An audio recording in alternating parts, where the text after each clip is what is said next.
Welcome to episode 100 on the law rapport. I am pleased that I've been able to do 100 episodes on this channel, but I fear that this may be my last episode for some time, as I have other burning issues to take care of over the next few months. In this episode, I'm going to deal with your rights after you have been charged with a criminal offense. I'll be back to discuss this shortly, but before I do, my usual disclaimer: this is not legal advice, should not be construed as such. For legal advice, please contact an attorney of your choice.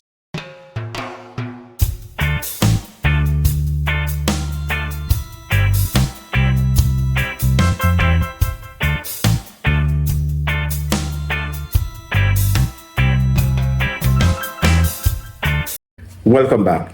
So in episode 99, I dealt with your rights if you are under investigation or if you are suspected or accused of committing a criminal offense, and what were your rights before you were charged. In this episode, I'm going to deal with your rights post being charged with a criminal offense. First of all, you have the right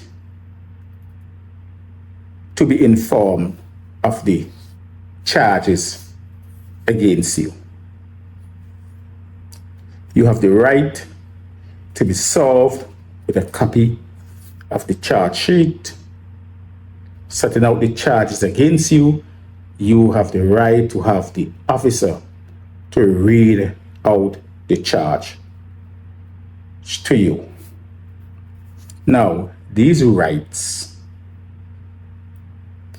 falls under a principle of law that is referred to as due process before the law.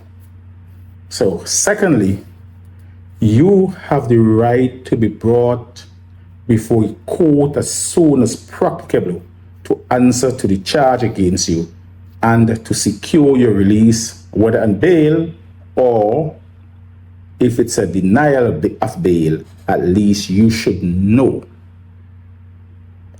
or you have the right to know where you stand in relation to your custody or your freedom. There's a practice in the Turks and Caicos Islands, which I may deal with in a subsequent episode, which I believe is totally wrong in relation to bringing people at first instance before the court.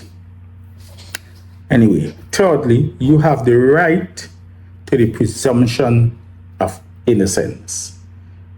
You are presumed to be innocent until proven guilty. It's a constitutional right. In addition, it's an old age right that came down from the common law and has survived up to this day. You have the right to what is called disclosure. Not only the Crown, the prosecutor, or the police should disclose to you the materials or evidence on which they are relying on to prosecute you, but they are under an obligation to disclose to you any evidence or materials that may undermine the Crown's case and that may assist your case at trial. This is a fundamental principle of the criminal law. You have the right to prepare your defense.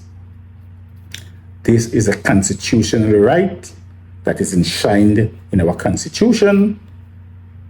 This involves the right to adequate time and facilities for the preparation of your defense, providing that you are refused bail and you are remanded in custody.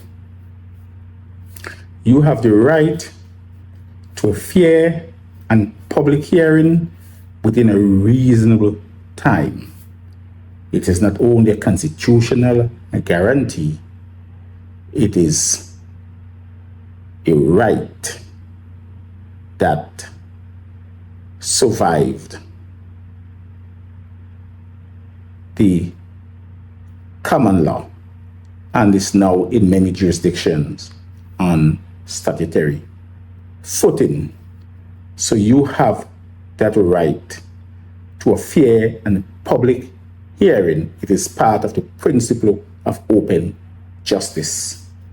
You also have the right to a speedy trial. This right is not a right for the crown or the prosecution.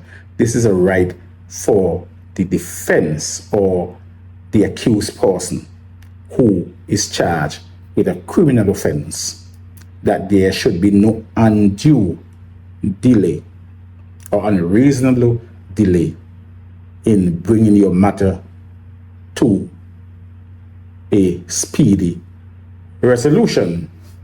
You also have the right to be present during your trial. This right also extends to be present during an appeal hearing if you are convicted. Of course, in very narrow circumstances, a defendant could be removed from their hearing. But as a general principle of criminal law, you have the right to be present during your trial. You have the right to examine witnesses who testify against you. This is called cross-examination. You have the right to defend yourself, whether personally or through counsel.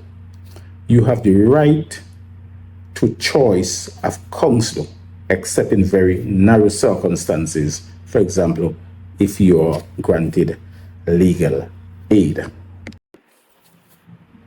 You have the right to communicate freely and confidentially with your counsel during the criminal proceedings. You also have the right to waive your right to counsel,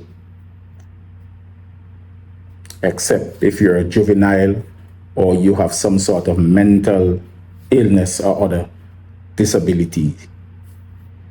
This is not an exhaustive list of your rights post-charge for criminal offense. I hope that this episode has been useful to you, and if you found it to be useful, please give it a thumbs up, and if not, you can give it a thumbs down. But I'll see you very shortly in another episode, and when I say shortly, in a few months from now. Cheers. Bye for now.